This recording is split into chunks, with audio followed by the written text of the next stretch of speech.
Bienvenidos a la Noche Infinita. Antes de comenzar, cuéntanos en los comentarios desde dónde nos escuchas y qué temáticas te gustaría que exploremos en el futuro. Leemos cada mensaje con atención y siempre tomamos en cuenta sus sugerencias para los próximos relatos. Sin nada más que decir, comencemos.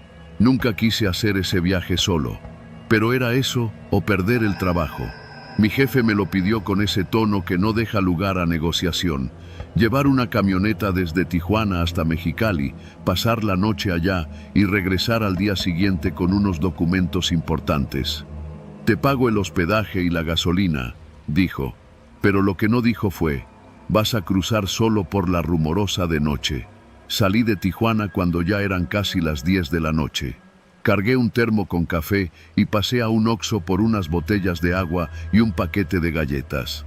Llené el tanque en la última gasolinera antes de adentrarme en el tramo federal. No había tráfico. El aire estaba denso y esa sensación seca y caliente del desierto comenzaba a colarse por las ventanas, aunque el clima del auto estuviera a todo lo que daba. Yo sabía que manejar por la rumorosa de noche era mala idea. Las historias no faltan, que si los frenos se calientan y se quedan pegados, que si las curvas ciegas parecen diseñadas para la muerte, que si el viento puede volcarte el carro en ciertos tramos. Pero lo mío no fue nada de eso.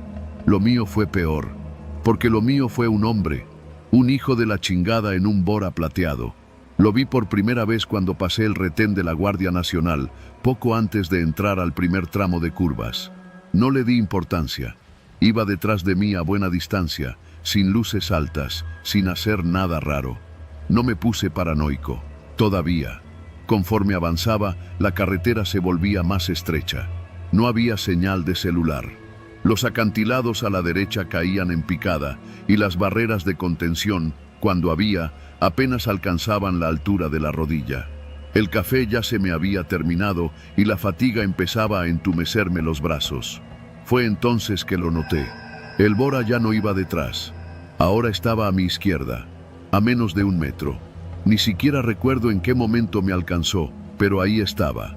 La ventanilla del copiloto bajada y desde dentro alguien lanzando una piedra. Sí, una piedra, no una piedrita. Una roca mediana, de esas que podrían romper un parabrisas si impactan con fuerza. La lanzó con una calma espeluznante y rebotó en mi cofre, sin romper nada, pero dejando un golpe seco y claro que me sacudió. ¡Qué chingados!, grité, apretando el volante. El Bora no se detuvo ni aceleró, solo se mantuvo ahí, a la par. Pude ver su silueta, un tipo delgado, con gorra, completamente solo.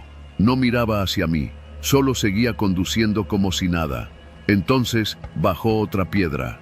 Lo intenté perder en la siguiente curva, reduje la velocidad de golpe y el Bora se adelantó. Por un momento pensé que ya se iría, pero no, me esperaba. Se detuvo más adelante, a un lado de la carretera, con las luces apagadas, y justo cuando yo pasaba junto a él, arrancó de nuevo y volvió a ponerse a mi lado. Esto no puede estar pasando, me dije, sudando, con las manos empapadas sobre el volante. No me atreví a frenar, tampoco a detenerme. Ahí no hay casas, no hay nada, solo piedra, abismo y silencio. El Bora me siguió durante más de 10 minutos. A ratos se adelantaba, a ratos me dejaba alcanzarlo. Cada vez que se emparejaba, otra piedra salía volando desde su ventanilla. Una me pegó en el retrovisor derecho, otra rozó el parabrisas y dejó una rajadura leve. Yo ya no sabía si llorar o gritar. Entonces vi el letrero. Precaución, zona de derrumbes, mantenga su distancia. Y más allá solo había niebla. Esa parte de la rumorosa es traicionera. La temperatura baja de golpe y el vapor del calor del asfalto choca con el aire helado del desierto, formando una bruma espesa que te traga los faros. Y ahí fue donde el Bora me empujó. No literalmente, pero sí simbólicamente. Se metió en mi carril, obligándome a orillarme cada vez más al filo. Una rueda llegó a morder la grava suelta. El abismo estaba a centímetros. Un mal movimiento y me caía. Nadie me iba a encontrar en días. Toqué el claxon, grité como loco. El tipo, impasible, solo extendía la mano por la ventana, con otra piedra, como si fuera parte de un ritual, como si estuviera midiendo el momento exacto para tirarme. Pensé en frenar en seco, pensé en acelerar, pensé en estrellarme contra él, pero al final hice lo único que podía hacer. Me fui hacia la izquierda en una curva peligrosa y lo pasé por el acotamiento. El carro derrapó un poco, pero logré controlarlo. Pasé raspando la carrocería del Bora, escuché el rechinido del metal y me fui. No sé cómo no me estrellé. Solo sé que cuando miré por el retrovisor, el Bora ya no venía detrás. Lo había perdido. O eso pensé. 20 minutos después, ya en el tramo recto antes de llegar a la caseta de La Rumorosa, lo vi de nuevo. Estacionado, con las luces apagadas, y esta vez no esperó. Cuando me vio acercarme, salió disparado. Se metió detrás de mí y me siguió hasta la caseta. No quise parar. Me brinqué la fila, le pagué al tipo de la caseta casi sin detenerme y me fui directo a Mexicali sin mirar atrás. Llegué a mi hotel casi a las 2 de la madrugada. Dejé la camioneta en el estacionamiento y entré directo al baño, con las manos temblando. No podía dejar de ver mi reflejo en el espejo, buscando explicaciones. ¿Quién era ese cabrón? ¿Por qué yo? Revisé la carrocería al día siguiente. El golpe lateral estaba ahí. También los restos de piedra en el cofre. No lo imaginé. No fue el cansancio. No fue una alucinación. Fue real. La policía me dijo que no podían hacer mucho. Que sin placas, sin evidencia, sin video, no había forma. Me sugirieron no manejar de noche por esa zona. Han pasado varios meses. Ya no hago viajes largos. Cuando puedo, evito manejar del todo. Pero a veces, cuando salgo a la tienda o me detengo en un semáforo, veo un Bora plateado a lo lejos, y no puedo evitarlo. El corazón se me va a la garganta, porque no sé si es él, pero siento que todavía me está buscando.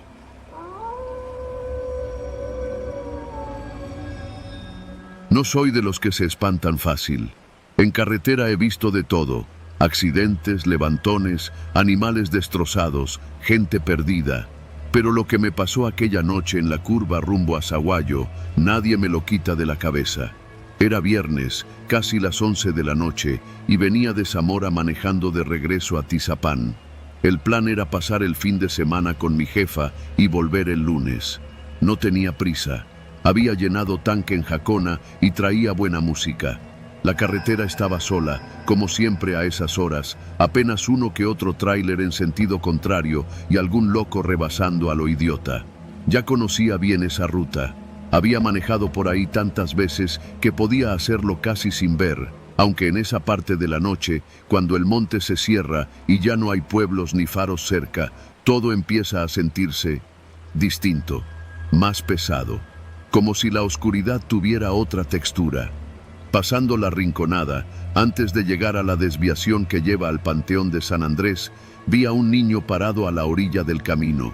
Pensé que había alucinado, pero conforme me acercaba, vi que alzaba la mano como pidiendo aventón. Tendría unos 8 o 9 años, camiseta blanca, los pantalones sucios, el cabello enmarañado. Lo raro era que no había ni una casa, ni un rancho, ni un coche averiado por ahí. Estaba solo. Reduje la velocidad por puro instinto. A medida que me acercaba, el niño comenzó a caminar hacia el carril, con una desesperación que se me quedó grabada.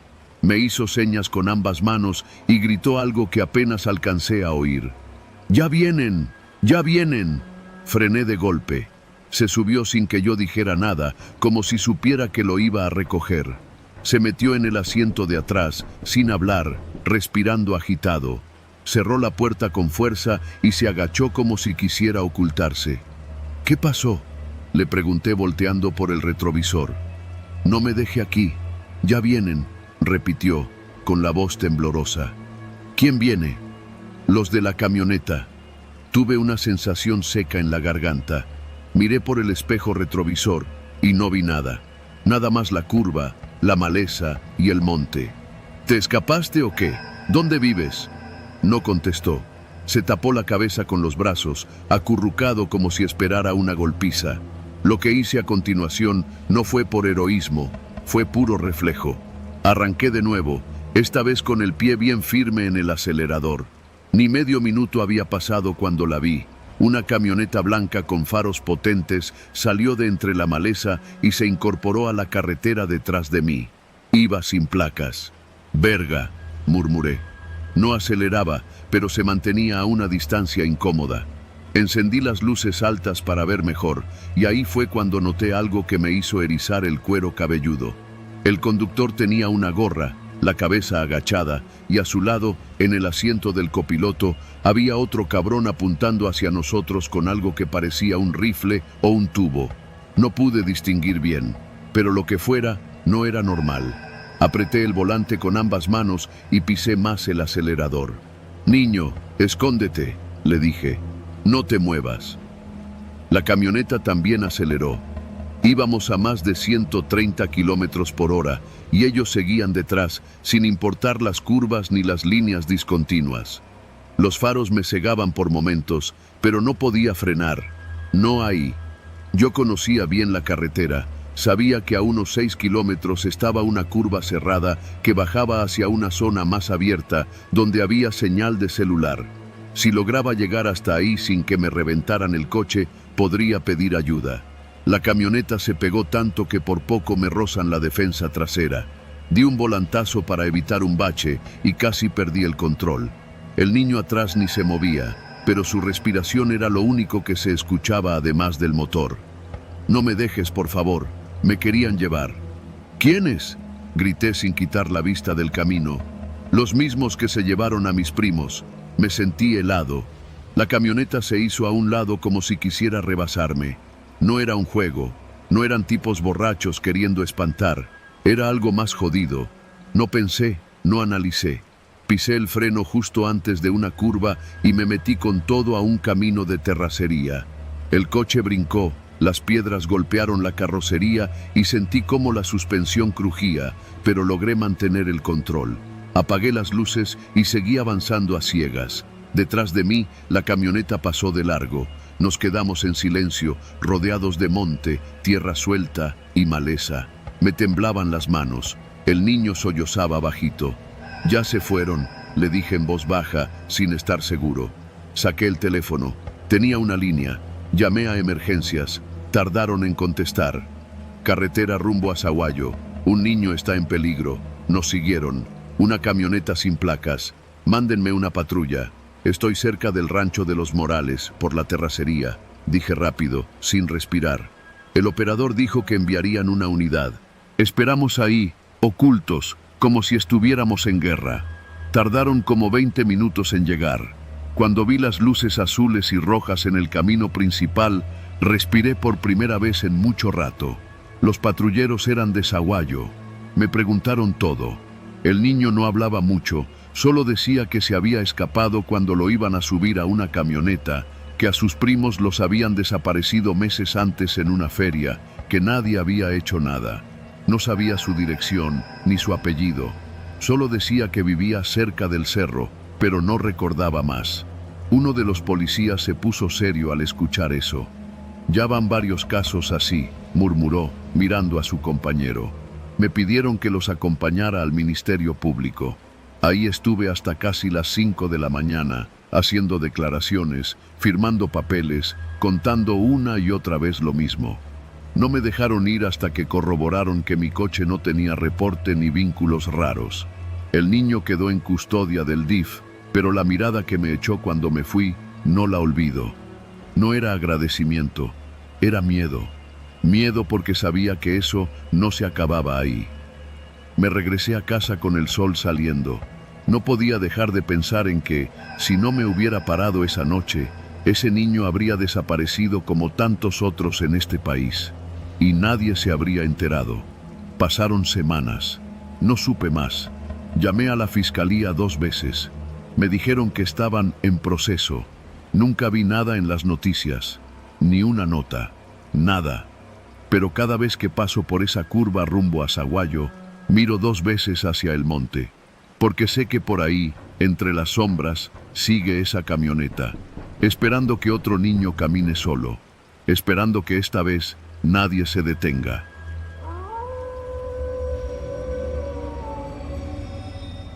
Siempre me ha gustado manejar de noche. No hay tanto tráfico, el aire es más fresco y el silencio de la carretera tiene algo que te pone a pensar, a reflexionar o a imaginar cosas que tal vez no deberías. Pero esa noche, en la carretera rumbo a Pinotepa Nacional, lo que viví no fue imaginación, no fue paranoia, fue algo muy real. Salí de la ciudad de Oaxaca pasadas las 10 de la noche. Había ido a dejar una carga de productos agrícolas y ya de regreso, la camioneta venía vacía, solo con el polvo del camino pegado al parabrisas y un par de garrafones de agua en la parte trasera. Mi esposa me había dicho que no me regresara tan tarde, pero no quería dormir en la camioneta ni pagar un hotelucho por solo unas horas. La carretera la conocía bien. Sabía dónde estaban los baches, los tramos en reparación y hasta los ranchitos con su luz de foco colgando. Nada me parecía peligroso. Eso creía. Pasando el entronque de Yamiltepec, unos 20 kilómetros antes de Pinotepa, noté algo raro. A lo lejos se veían luces intermitentes, como si fuera un retén. Reduje la velocidad, pensando que tal vez eran soldados o la Guardia Nacional. No era raro en esas zonas, pero conforme me acercaba, algo no cuadraba. No había patrullas, no había conos, solo una camioneta vieja, de esas Ford noventeras, atravesada en el camino, con las luces altas encendidas y un par de tambores plásticos naranjas a los lados. Me frené casi por completo. En medio de la carretera había un tipo con un chaleco reflejante, pero no tenía uniforme. En lugar de eso, traía una camisa de mezclilla y gorra. A su lado había otros 4 hombres, uno con una lámpara de esas de cabeza, otro con un tubo metálico y 2 más con palos. No llevaban insignias ni armas visibles, pero la actitud era clara. Eran locales. Un retén ciudadano, como les dicen. Yo ya había oído de eso. A veces se organizan para vigilar la zona, dicen, pero la verdad es que más de una vez han asaltado o extorsionado. Me sudaban las manos. El tipo de la gorra me hizo señas con la mano. No podía dar vuelta. Estaba solo, en plena oscuridad. No había señal en el celular. Si me echaba de reversa, igual podían seguirme. Bajé la ventanilla apenas un poco. «Buenas noches», dije, con voz firme pero educada. «¿Todo bien?» «Documentos, carnal», me respondió uno, sin siquiera saludar. Tenía los ojos brillosos. Tal vez estaba drogado o borracho. «Sí, claro», respondí, entregando la copia laminada de la tarjeta de circulación y mi licencia. «¿Algún problema?» Él miró los papeles sin mucho interés. Otro se acercó a revisar la parte trasera de la camioneta. Golpeó con la mano el portón. «¿Vienes vacío?» «Sí, regreso de Oaxaca. Entregué una carga esta tarde». «A ver, bájate», dijo el de la lámpara. «¿Perdón?» «Que te bajes. Vamos a revisar bien. Ya sabes cómo está la cosa. Seguridad». Con el corazón latiéndome en el cuello, bajé. Uno de ellos me palmeó los bolsillos del pantalón. No estaba revisando por armas.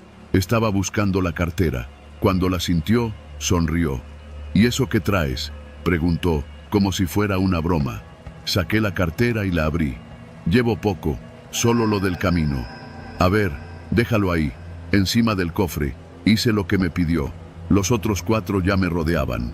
Uno incluso dio un golpecito con el tubo contra el suelo, como si quisiera que yo supiera que no estaba jugando.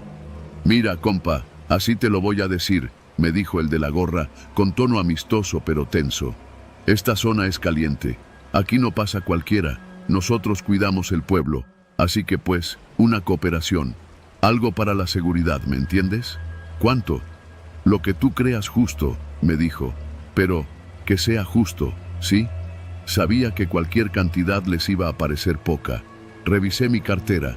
Tenía 2 billetes de 500 y uno de 100. Saqué el de 100. «Es lo único que traigo para la gasolina. Ya hice el viaje». Uno de ellos bufó. El de la lámpara se acercó más. «¿Te estás burlando?» «No, señor. Es lo único». El tipo del tubo se movió, como para flanquearme. Los otros no decían nada, solo miraban. Pies firmes, postura tensa. «100 no alcanza ni pa'l foco del poste», dijo uno. «¿No traes más?», me insistió el primero. Nada, ni en el banco. Estoy vacío. Si quieren, revisen la camioneta. Se miraron entre ellos. El que parecía el líder se acercó al cofre, agarró el billete y lo olió. Luego lo arrugó y lo guardó. Te lo vamos a perdonar por esta vez, porque ya vienes vacío, dijo. Pero la próxima, si pasas, traes lo que corresponde, porque si no, te la vas a ver más difícil. Aquí no queremos problemas, ¿sí? Asentí. Me dejaron volver a subir, pero antes de cerrar la puerta, uno más se acercó. ¿A qué hora cruzaste Yamiltepec? Hace como media hora. ¿Y no viste nada raro? ¿Raro como qué? ¿Unos camioncitos? ¿Algo detenido en el camino? No, todo normal. Bueno, te puedes ir. Arranqué despacio. Pasé la camioneta vieja con las luces altas que me deslumbraban. Apenas crucé el paso improvisado, aceleré. No miré por el retrovisor. No quise saber si me seguían. Más adelante, cuando por fin tuve señal, marqué a mi esposa. Le dije que todo estaba bien, que iba en camino. No le conté nada. Llegué a Pinotepa cerca de la 1 de la mañana. Dormí en la casa de un primo. Me sirvió un mezcal y me dijo que esos retenes eran cada vez más comunes. Dicen que son para protegerse del crimen, pero ya son otro crimen más, me dijo. Y tenía razón. Desde esa noche, cada vez que tengo que viajar por esa carretera, salgo de día. Si no alcanzo, duermo en el camino. Prefiero gastar en hotel a quedarme otra vez frente a 5 tipos con tubos, decidiendo si valgo más vivo que muerto. No me asaltaron, no me golpearon, no me quitaron todo, pero me robaron algo peor. Me quitaron la idea de que la carretera es libre, porque ya no lo es, y lo peor es que todos lo saben, pero nadie hace nada.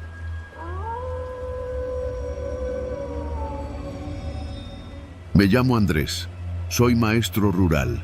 Doy clases en una telesecundaria de esas que apenas aparecen en los mapas, escondida en las faldas del semidesierto entre San Luis de la Paz y Doctor Mora, por la carretera federal 111.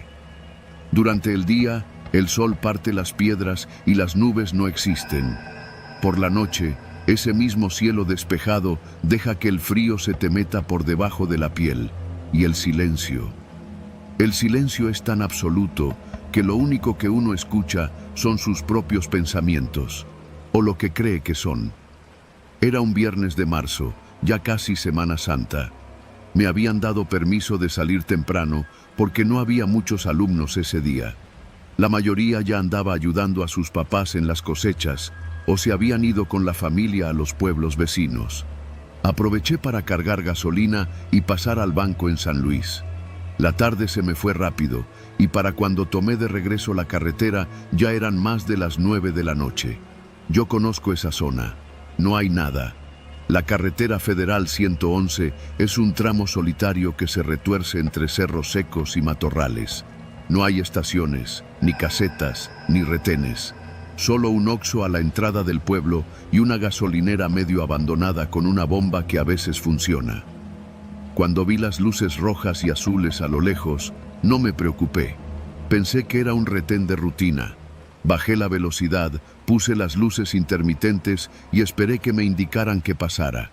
Pero no había señal, ni conos, ni cinta. Solo una patrulla parada atravesada en el camino, como si la hubieran dejado ahí para bloquear el paso. Me detuve, bajé el vidrio y puse las manos sobre el volante. Un oficial se acercó por el costado. Era un hombre alto, flaco, con el uniforme estatal, pero deslavado, viejo, como de hace años. No traía nombre visible. Tenía la mirada apagada, como si no me viera del todo. El otro oficial, uno más bajo y con cara de pocos amigos, se quedó junto a la patrulla, sin moverse. «Buenas noches, oficial», dije, intentando sonar tranquilo. «¿Todo bien?»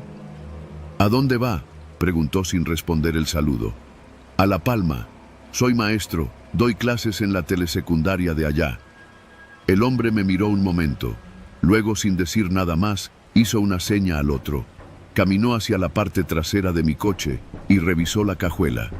No llevaba nada sospechoso, solo mis libros, una mochila con ropa y una caja con materiales para la escuela. Volvió a mi ventanilla. Traía una linterna en la mano pero no la usó. Solo me miró y dijo: «Bájese del coche». No había razón, pero uno no discute con la policía, mucho menos en un camino solitario. Apagué el motor, tomé mis papeles y me bajé. El oficial me arrebató los documentos sin revisarlos realmente. «Espere aquí», ordenó. Me recargué en la defensa del coche, con los brazos cruzados, mientras el oficial hablaba por la radio de la patrulla. Pero fue ahí cuando noté algo que no me cuadró. La radio no emitía estática. No parpadeaba la luz de transmisión. No había sonido alguno. Solo movía los labios, como si fingiera que hablaba. El otro oficial, el que se había quedado parado desde el principio, se acercó. Traía en la mano unas esposas. No me preguntes cómo lo vi tan claramente en la penumbra, pero lo noté de inmediato. Estaban manchadas. No era óxido, no era mugre, era sangre, seca y negra en las ranuras del metal. «¿Cuál es el motivo, oficiales?», pregunté, dando un paso atrás. «Revisión de rutina», respondió el primero, sin mirarme a los ojos. «¿Con esposas?». No respondieron. El alto hizo una seña. El otro caminó hacia mí. Corrí. No lo pensé. Me lancé al monte, sin importar las piedras ni los matorrales. Escuché los gritos detrás de mí, pasos torpes, pero no disparos. Por un momento creí que me iban a alcanzar, pero se detuvieron. No me siguieron más allá de la carretera. Me escondí entre unos arbustos durante horas, temblando de frío, sin saber si estaban esperándome para llevarme o algo peor. A las 3 de la madrugada, cuando ya no veía las luces de la patrulla y el silencio volvía a reinar, regresé al camino arrastrándome, con miedo de lo que iba a encontrar. Mi coche seguía ahí, con la puerta del conductor abierta y las luces apagadas. La patrulla ya no estaba. No había huellas de llantas. No había rastro alguno. Encendí el coche con manos temblorosas y conduje hasta La Palma sin detenerme. No volví a tomar esa carretera de noche. Nunca. Conté lo que me pasó al director de la escuela. Me dijo que no era el primero al que le ocurría algo así, que otros maestros habían mencionado a patrullas fantasma, pero que no eran fantasmas, eran otras cosas. Hombres con uniforme viejo, armas sin número de serie, sin placas, sin radios, que detenían vehículos en mitad del desierto, siempre por la noche. Uno de esos maestros desapareció en el 2017. Nunca lo encontraron. Desde esa noche, cada vez que paso por esa zona y veo una patrulla a lo lejos, me aseguro de que tenga placas, que sus luces estén activas, que el oficial hable por radio y, si veo las esposas, que estén limpias. Porque esa noche aprendí algo. Los verdaderos fantasmas no flotan ni desaparecen en el aire. Manejan patrullas viejas, fingen ser ley y cazan en caminos donde nadie puede oír tus gritos. Y nadie, absolutamente nadie, los detiene.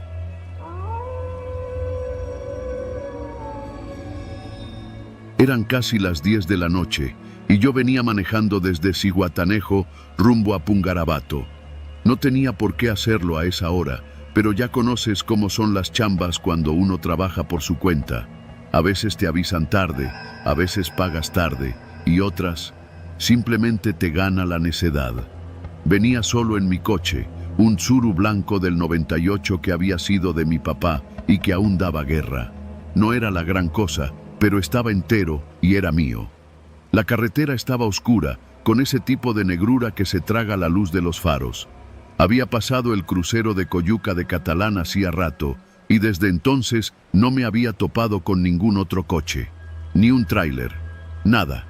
Tenía el estéreo prendido, pero bajo, solo para sentir que no iba completamente solo. Las canciones de banda me hacían compañía, aunque ya me las sabía de memoria. Iba con los vidrios arriba, el clima medio funcionando y los ojos fijos en la cinta de asfalto que se estiraba frente a mí, serpenteando entre cerros y cañadas. Fue entonces cuando lo escuché. «Atención, detenga el vehículo, oríllese a la derecha, baje del automóvil con las manos en alto, despacio». La voz salió de un altavoz, resonando en la soledad como si viniera de todas partes a la vez. Frené en seco por puro reflejo. El corazón me brincó al cuello y por un momento pensé que lo había imaginado. Repito, detenga el vehículo, apague el motor, salga del coche lentamente. Volvió a sonar, más clara, más cerca. Volteé el retrovisor y entonces los vi. Un pick-up negro, sin placas, con luces altas apuntándome directo al espejo. A través del deslumbramiento no alcanzaba a distinguir si era una patrulla o qué diablos era. Pensé en huir, lo juro, pero el camino estaba oscuro, lleno de curvas, y mi carro no iba a ganarle a nadie en esa carretera. Además, si eran policías de verdad y me daba a la fuga, peor. Pero si eran lo otro, no sabía qué hacer. Me quedé con las manos en el volante, temblando. En eso, la voz sonó una vez más. Con las manos a la vista, apague el motor. El sudor me escurrió por la espalda. Apagué el carro con la mano izquierda. La otra seguía bien visible, temblando sobre el volante. Entonces vi cómo la luz del pick-up cambiaba. Se bajaron dos hombres. Uno traía una lámpara grande y el otro algo que parecía un rifle. No parecía. Era un R-15, de esos que uno solo ve en las noticias. Vestían de negro, con pasamontañas. No eran policías. Y yo estaba solo, en medio de la carretera. Sal del carro, despacio, dijo uno de ellos, ahora ya sin el altavoz. Lo gritó. Su voz era clara, seca. No me moví. Te estoy hablando. Sal del coche con las manos arriba. Entonces algo en mi cabeza me dijo que no me moviera, que no hiciera caso. Tal vez fue instinto, tal vez fue miedo, pero algo me lo gritaba por dentro. No bajes del carro. Así que me quedé quieto, como estatua. Uno de ellos se acercó al coche. Caminó despacio, rodeando por el lado del copiloto. Con la lámpara me apuntó directo al rostro. No podía ver su cara por el pasamontañas, pero sentí cómo me escaneaba. Me revisó, me juzgó.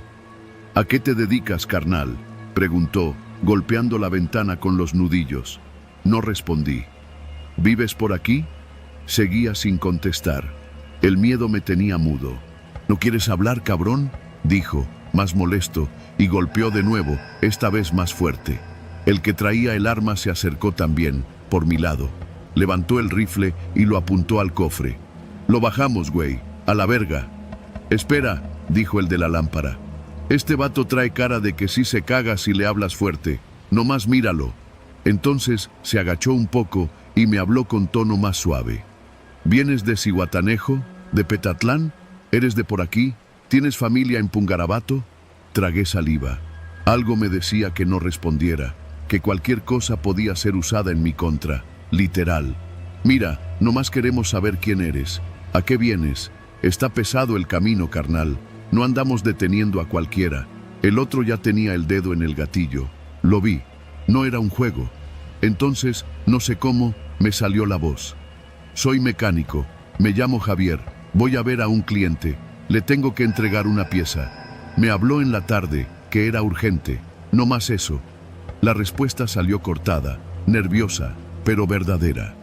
Los dos se miraron. El de la lámpara se levantó, como evaluando mi historia. ¿Y por qué tan noche? Porque el cabrón paga bien, dije, sin pensar mucho. Me dijo que si llegaba hoy, me daba 1000 más. Silencio. ¿Llevas la pieza en el carro? Asentí. El de la lámpara se alejó un poco y habló por radio. Alcancé a escuchar que decía, ya lo tenemos, revisando. En ese momento sentí que el tiempo se detenía. El que traía el arma no dejaba de apuntarme. Me ardían los ojos. El sudor me caía por las cejas. Las manos clavadas al volante me dolían de tanto apretarlas.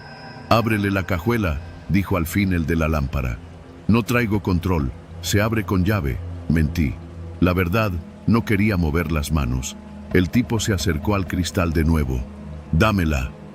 Metí la mano al bolsillo del pantalón lo más despacio que pude. Se la extendí por la ventanilla. La tomó y caminó hacia atrás. Abrí tantito el retrovisor y lo vi. Abrió la cajuela. Se quedó mirando unos segundos. «Aquí está. Una bomba de agua», dijo. «¿Del cliente?», preguntó el del rifle. «Sí, está nueva, envuelta». Se quedaron en silencio. «Va», dijo el que tenía el arma. Bajó el rifle, pero no lo colgó. Perdona, carnal, no es contigo. Está caliente el camino. Hay mucha rata suelta. Sigue tu camino, mecánico, añadió el otro. Pero mejor no te pares hasta que llegues. ¿Sí?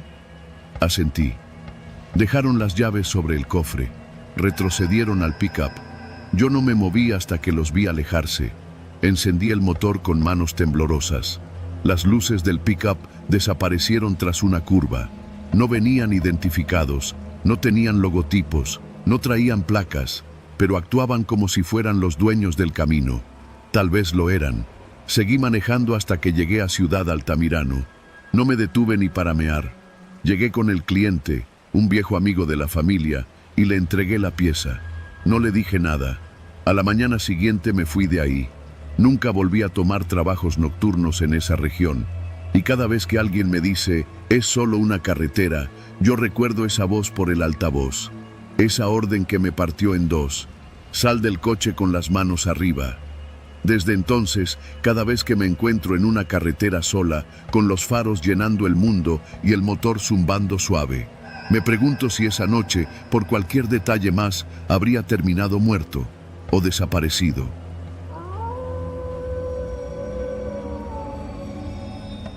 Llevaba más de 6 horas manejando desde Chihuahua capital.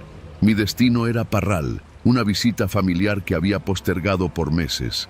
Salí tarde, y cuando me di cuenta ya eran más de las 9 de la noche, y la carretera se había vuelto un corredor oscuro de asfalto y luces lejanas.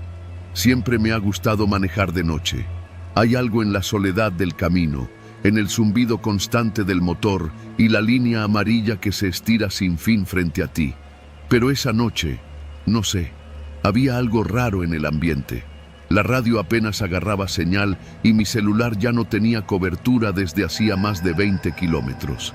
El aire acondicionado se había descompuesto desde hacía días y traía la ventanilla entreabierta para no quedarme dormido con el calor seco que subía del piso.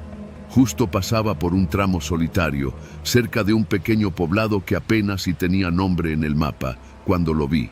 Un auto negro, polarizado, que se me emparejó sin aviso. No venía rápido ni me rebasó, simplemente se puso a mi lado, a la par. Al principio no pensé mal. Tal vez solo era coincidencia. Pero lo que me inquietó fue que no pasaba ni se quedaba atrás, solo se mantenía a mi lado, como si quisiera que lo notara. Bajé un poco la música por si acaso, y entonces pasó. Desde la ventana del copiloto de ese coche polarizado, una mano se asomó, no saludando, no haciendo señas para pasar, solo señalando hacia mí. Y después, como si hubiera esperado el momento justo, una voz masculina, ronca, directa, fuerte, gritó desde el coche: «Bájale al vidrio, carnal, nomás queremos platicar». Me paralicé. No sabía si me hablaban a mí o si era un malentendido. Pero no había nadie más en kilómetros. Era para mí. Me quedé viendo al frente, fingiendo que no había escuchado, aunque el corazón ya me latía como tambor en la garganta. El auto se adelantó unos metros. Podía haber seguido su camino, pero frenó en seco, ahí, en medio de la carretera, como si fuera dueño del camino. Yo también frené, obligado. Me detuve a unos 5 metros de su defensa trasera. «Piensa rápido», me dije. Revisé por el retrovisor. Oscuridad absoluta. Volver no era opción. A la izquierda, monte. A la derecha, más monte. Y frente a mí, el coche negro con las luces intermitentes encendidas. El conductor bajó. Alto, delgado, con gorra y camisa de cuadros. Caminó despacio hacia mi coche. El interior del suyo seguía oscuro, pero juraría que había al menos otras 2 personas adentro. Cuando estuvo a mi lado, tocó la ventana. «Bájale, hermano, no te vamos a hacer nada, es nomás una pregunta». No obedecí. La mano en el cristal insistió, esta vez con más fuerza. «Nomás queremos platicar, pa». «¿O qué? ¿Te da miedo o qué?» Sentí que el aire se ponía denso. El sudor comenzaba a escurrirme por la nuca. No contesté, no bajé la ventana. Tenía las puertas cerradas y los seguros puestos. Lo miré de reojo. No tenía rostro violento. Era más la actitud lo que me ponía alerta, como alguien que ha hecho esto antes, que sabe cómo manipular. El tipo dio unos pasos hacia el cofre. Luego se giró y golpeó con fuerza el capó. «Bájale, cabrón, no te estoy preguntando». Fue cuando mi instinto se encendió. Metí cambio, giré el volante y di un volantazo hacia la brecha del monte. El coche saltó, las piedras crujieron bajo las llantas y los faros comenzaron a sacudirse como locos. Corrí entre arbustos y tierra suelta, mientras el tipo gritaba detrás de mí. Lo último que vi por el retrovisor fue que volvió a su coche y arrancaron en mi dirección. No sé cómo, pero logré avanzar por la brecha unos 200 metros. El polvo me envolvía, el volante temblaba, las ramas golpeaban los costados del coche. Finalmente me metí entre dos arbustos grandes y apagué todo. Luces, motor, incluso me incliné hacia el asiento del copiloto para no ser visible. Esperé. Pasaron tal vez 5 minutos eternos. Luego vi las luces. El auto negro pasó lentamente por la carretera. No se detuvieron. Parecía que no me habían visto, pero no me moví. Esperé casi media hora, sin hacer ruido, sin moverme, solo escuchando los grillos, los ruidos del campo y mi propia respiración. Cuando sentí que era seguro, prendí el coche otra vez y regresé a la carretera, yendo lento, con las luces apagadas. Después de un par de kilómetros, ya con los nervios más templados, volví a encender los faros. No había rastro del auto, ni en retrovisores, ni más adelante. Pero el susto seguía en el cuerpo, como si me acabaran de jalar del borde de un abismo. Llegué a Parral pasada la medianoche. No fui directo a casa de mi familia.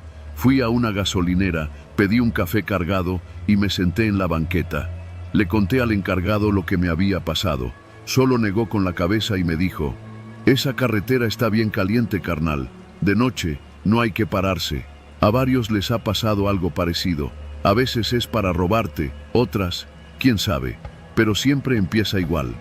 Nomás queremos platicar». Esa frase me taladró el cerebro, porque no se trata solo de miedo, es manipulación. Buscan que bajes la guardia, que creas que puedes controlar la situación. No volví a manejar de noche por esa ruta, y cada vez que alguien me dice que va a Parral de noche, le digo lo mismo: no bajes el vidrio, no platiques, no frenes, porque no están buscando conversación, están buscando oportunidad, y si les das una, tal vez no vivas para contarla.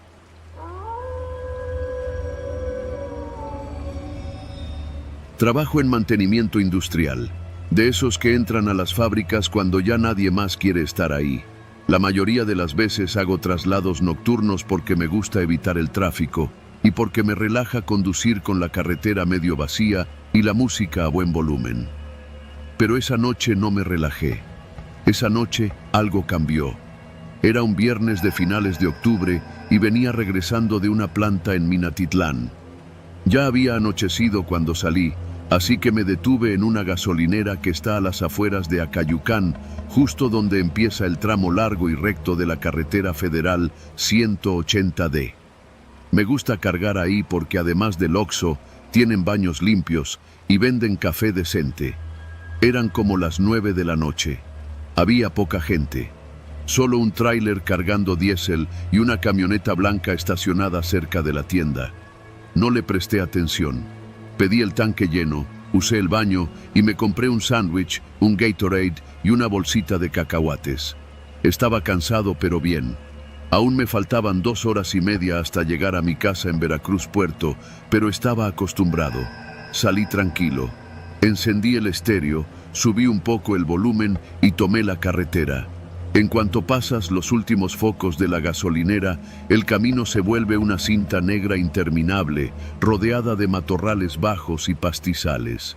Sin curvas, sin nada, solo el camino y tú. Apenas había recorrido unos 10 minutos cuando noté algo en el retrovisor.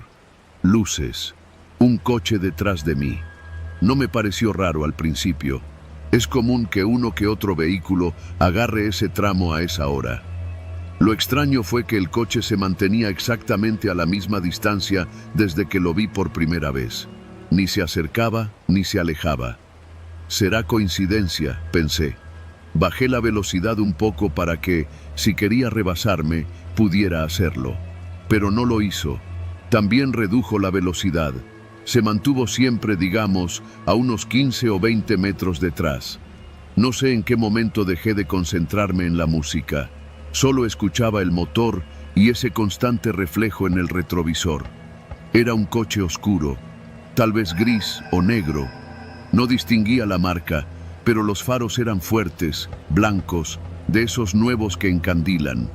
Me incomodaban. Pensé en detenerme, en salirme al acotamiento un momento, pero ese tramo no tiene muchas salidas, solo la carretera y la oscuridad. Aceleré, solo para probar. Pasé de 90 a 110. El coche detrás también, sin esfuerzo, sin perder la distancia. Era como si estuviera anclado a mí. Apagué la música. El sonido del motor llenó el habitáculo. Ya no era una noche relajante. Era una noche densa, con una tensión en el pecho que no supe de dónde había salido. Entonces se encendió una llamada por Bluetooth. «Mamá», contesté sin pensarlo. «¿Bueno? ¿Ya vienes?», preguntó su voz cansada. «Sí, ya salí hace como 20 minutos. ¿Todo bien?». «Sí». Dudé. «Bueno, sí, solo hay un coche que me viene siguiendo, desde la gasolinera». Ella no respondió de inmediato. Solo escuché el zumbido de la línea. «¿Te rebasó?», preguntó por fin. «No, y eso es lo que me preocupa. Está siempre a la misma distancia, como si no quisiera pasarme, solo estar ahí. ¿Puedes salirte en la próxima caseta?». Eso pensaba. La de Cosoleacaque está como en 20 minutos. «No te detengas, no pares en ningún lado solitario, ve directo a esa caseta y no voltees». «¿Cómo que no voltee?». «No me preguntes, solo hazlo». No me gustó su tono.